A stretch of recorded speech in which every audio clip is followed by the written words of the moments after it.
Ja, hallo Leute. Falls euer Passat auch mal im Innenraum klappert, als wenn ein Kabel locker wäre, schaut mal im Motorraum nach. Und zwar genau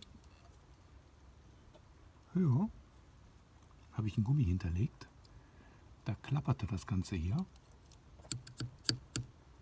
Jetzt hört man nichts. Vorher war ein blechernes Geräusch zu hören, was sich nach innen in den Fahrerraum übertragen hat. Also, da sieht man ein Gummi, was ich reingesteckt habe.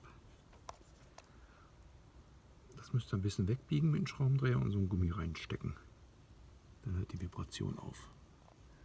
Und Ruhe im Karton. Also meine Vibrationen waren bei 1200 bis 1300 Umdrehungen. Relativ laut im Motorraum bzw. im Fahrerraum. Die sind jetzt völlig weg.